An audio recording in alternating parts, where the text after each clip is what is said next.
Welcome, welcome, Alfred Burgesson. Thank you so much for being here. We really appreciate you joining us today. Thank you My for name is having me. Blessed Brooks, and I thank you for the time that you've taken. We also want to start the session the way we often do here at SETSI.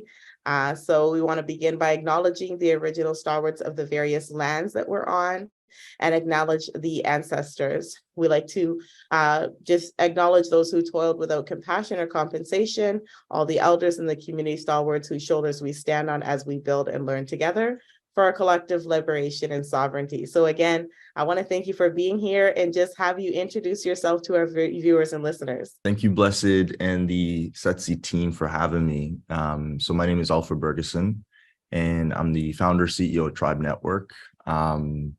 I'm originally from Ghana, and I'm now living in Canada, in Halifax specifically.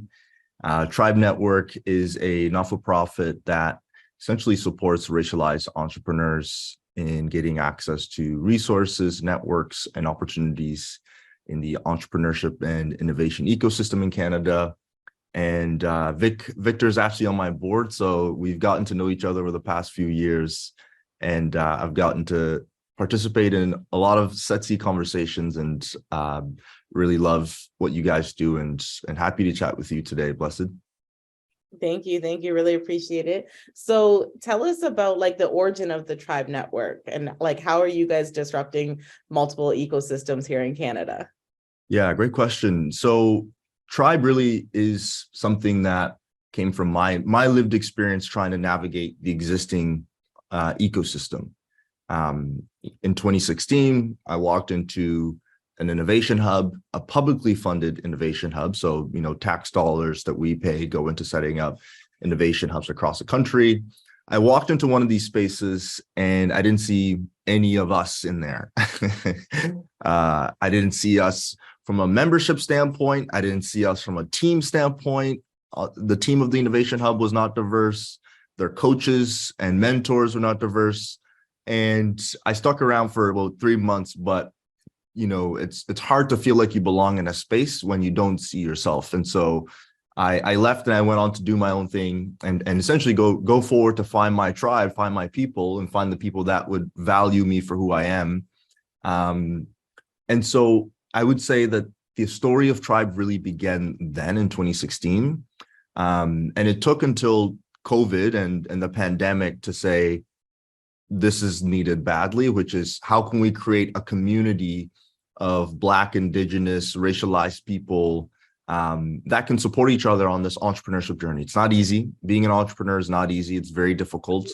And when you have a community of people you can work with, it makes it a little bit easier. And so we decided to launch Tribe during the pandemic as a platform that would bring in racialized community members on one end, and the other end, we would partner with the existing innovation entrepreneurship ecosystem to ensure that they could actually provide supports, information to our community. And so the same innovation hub that I walked into that I didn't feel like I belonged in that space, I had a meeting with their CEO and I said, can you tell me about this problem?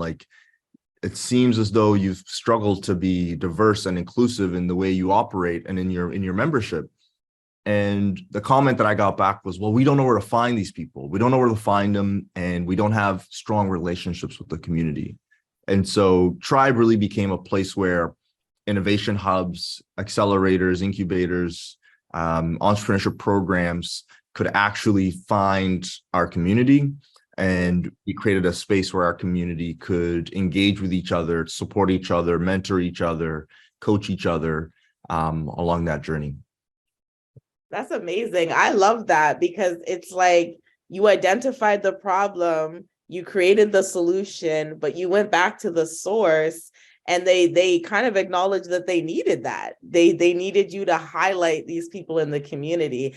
And you know what? There's probably been 1,000 people that walked into that space before you that felt the same way as you, but they just go away frustrated, right? Exactly. And by providing a solution, the solution isn't that we can no longer engage with these innovation hubs. It's that we can, and we can do it together. You know what I mean? There's more than one person now that's engaging with them. It's there's more of us. And so if anything does go wrong, or if people feel like, they've been slighted in any way, at least the community is there to support them and help them through that. I think it's so necessary on both sides. Like you said, coming together, creating that tribe network, which is a profound name as well, because it is, we always talk about finding our tribe.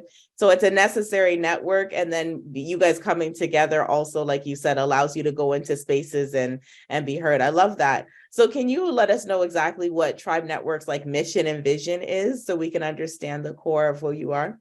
Absolutely. So, I'll start by saying our purpose is that we believe in the power of community. And so, we don't want anyone going alone. We want to go together. We want to support people that are on their journey in entrepreneurship by creating this strong community. Our mission is to foster a culture of leadership, collaboration, creativity, and growth amongst our racialized members. And truly, the mission is to advance entrepreneurship and innovation by providing our members with access to the relevant resources and support where they can connect, work, and learn on their journey.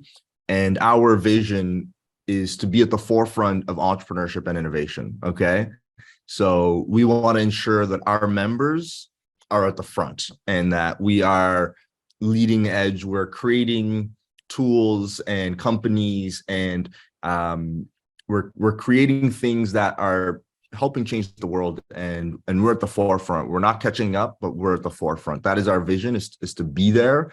And from a more organizational perspective, we're established in Canada. In the next 10 years, we do want to expand globally.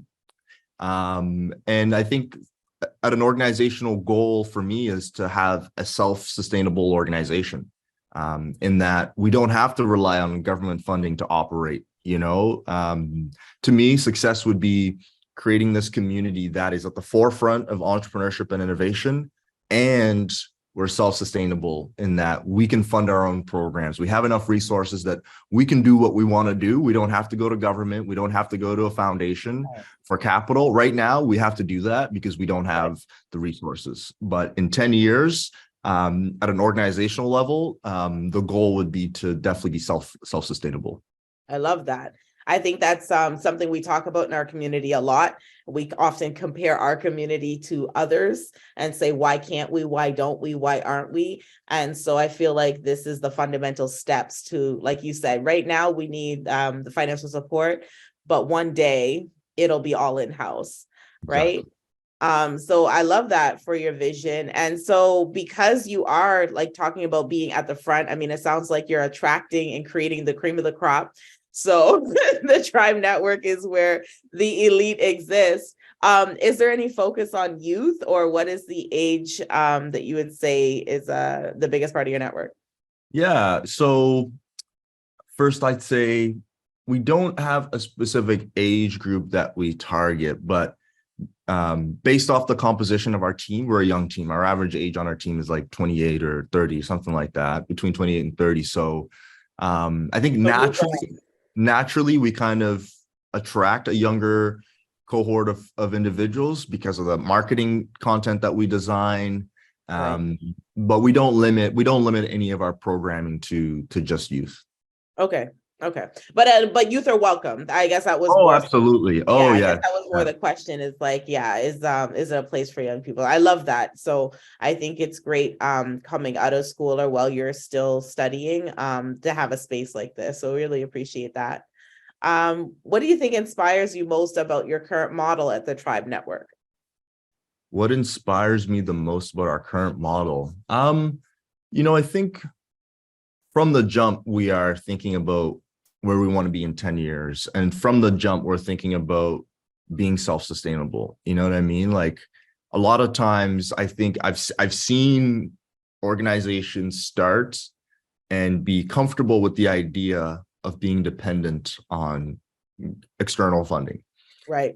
I think what makes us unique is that from day one, we said, we don't want to be dependent on government funding long-term. We want to build an ecosystem. We want to build something that is has a cycle and something that can be self-sustainable. So Mhm. I do think we are uniquely positioned to do that. We have our entrepreneurship programs that allow us to identify talent, coach talent, to fund talent in that sort of small grant funding, anywhere from 500 to 5,000 Okay, range. Now through that, we're developing a pipeline of talent, right? right. And I think the thing that we're about to do, which we're excited to talk to you about today, is to create our own venture fund. That's a part of the Tribe ecosystem that would allow us to not just support talent with the mentorship, coaching, and grant funding, but to actually support them with equity investments as well, Wow. to give them longer runway. So, rather than $5,000, maybe it's 250, and then with that 250 is an introduction to another investor that can come in at 250. So we're really trying to think about the journey of an entrepreneur and meet people at the different stages and ensure that we can support them go from 0 to 1. I love that. That's really effective. I know you touched on the original issue as to what started the Tribe Network. But do you feel that there's any other challenges or barriers that you guys are still facing? And like, how is your team overcoming that? Yeah, good question. So I think when I mentioned earlier about my experience with that innovation hub, like I simply talked about the space and the lack of representation in that space, but we have to realize that in those spaces is information and knowledge and capital that our communities typically don't get access to, right? And so Tribe exists to share that knowledge, share that information, share that access to capital. For our team, I think, we just had a planning session last week, and an internal team retreat. And there was one thing that came out that can be seen as a negative, but I love it. And it was, we are underestimated. We are underestimated. People like what we do and people think we're cool, but like, you know what I mean? Like we have a lot that we're going to do, and a lot of impact that we are already having and that we're going to continue to have. And I think sometimes people underestimate us, Yeah. but honestly, that's just fuel to the fire. Well, what kind of priorities are you guys working on right now? I know you said there's something you want to talk about later, so let us know what you guys are focused on now. Yeah, so right now we're focused on the Black Startup Project. We've been funded by the federal government, ISED and ACOA, to support Black entrepreneurs in Atlantic Canada, specifically with programming that I outlined earlier in terms of workshops, training sessions, coaches, mentors, consultant advisory services, some capital for that. What we're excited to go into next is the VC side of things, and to establish an early stage fund for racialized entrepreneurs. So people who are members of the Tribe Network, we're developing a early stage fund that will invest equity into those entrepreneurs. Yeah, I love that. And there's a lot of up and coming brands and organizations that are sort of highlighting newcomers to the stage. I know there's going to be a pitch competition, I think later in the summer, for young entrepreneurs. So I love that you're creating that space where, we do have that once again within our community. That's amazing. So how do you feel about the future of impact investing in venture capital in Canada? Obviously, it's something passionate to you if you've started this next venture. Yeah, I mean, I think we still have gaps in the ecosystem for sure. In the last few years, we've seen the government support the community in setting up the loan fund. And I believe over, a lot of millions of dollars have gone into establishing a loan fund that the Federation of African Canadian Economics is leading. A great organization. Tiffany Callender is an exceptional leader, Black leader in Canada, and someone that I look up to. And she's doing an amazing job of standing up this loan fund in the matter of just a couple of years. So we have the loan fund infrastructure that's being developed. We've got money that's going to not-for-profit groups to support the work that we do, like the workshops, training, capacity building activities. In my mind, the piece that is missing comes down to investing capital directly to the hands of entrepreneurs. And the VC side of things is the part that isn't mature yet in Canada for our community. We have Brother Isaac that's leading BKR Capital. Brother Isaac and Lise are leading BKR and doing an incredible job of that. But right now, it seems as though they're the only that's been established and that is actually giving out funding and money to entrepreneurs. So I think if there's a gap right now, it's definitely going to be around how do we ensure that there's more venture capital dollars going to our community. Black founders get less than 1% of venture dollars, but at the same time, the math was telling us that diverse teams can make 3 times more with what they're given as opposed to non-diverse teams. So something ain't adding up. The math isn't mathing, and we need to do a better job of advancing Black generational wealth. We need to think about we need to think about how do we make investments that can lead to generational wealth and not just these sort of band-aid solutions. And so when I think about what we're trying to do with Tribe Ventures, this is a fund that will support racialized entrepreneurs. And, it won't just advance social equity, but this will actually uncover opportunities for very robust returns on investment. And so, I think we need to keep that in mind, that this isn't charity. This is an opportunity to, for us to be a catalyst for innovation and drive really great investment performance as well. I love that. I think that everybody that I've heard speak in the VC space in Canada says it's really underdeveloped here.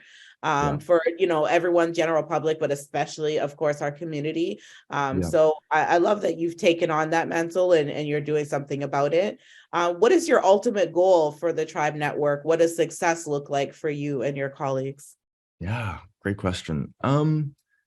So as I mentioned earlier, I will be satisfied in 10 years knowing that we've built something that is global and self-sustainable.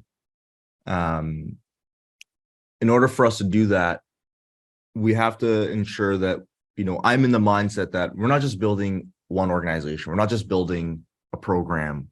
We are helping build an ecosystem. You know what I mean? Yeah. And we have to approach it in the mindset of okay, we're building our ecosystem, and this ecosystem will complement other ecosystems and the existing ecosystem, which is that hasn't always been friendly to us. You know what I mean? And so success for me is we build really great programs, products, companies.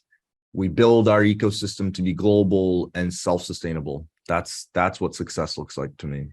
Absolutely. I love it. And I think that a lot of people would be in agreement with that. I think you can't argue that. And you're taking the necessary steps. I think all of this, the work that you do is so very important, both the ecosystem and, disrupting existing ecosystems. Do you have any closing thoughts that you like to share? Anything that you want people to know? And of course, let them know how to find you, how to support, how to join. Thank you. Yeah. So we are, as I mentioned earlier, we're launching Tribe Ventures, and Tribe Ventures is a pre-seed and seed stage inclusive fund dedicated to investing in racialized and underrepresented founders that are building high growth technology enabled companies. We're looking for investors. And so if there's someone who's watching this that's, cares about supporting racialized founders and teams develop really great products and companies in this world that solve global challenges and global problems, do reach out. And I want to maybe share a little bit more about the market that we're working in, just so that folks who are watching this that are wondering whether it's a good fit or not. We're focused in investing about 80 to 85% of our money in Canada. Our goal is to raise a $20 million fund, and the majority of the investments will happen in Canada, but we're also looking at allocating 15 to 10% of our dollars outside of Canada to the region of Africa. We've developed a strategy that will allow us to focus pre-seed in Canada and seed stage in Africa, with returns of 3x is kind of the baseline model that we've created.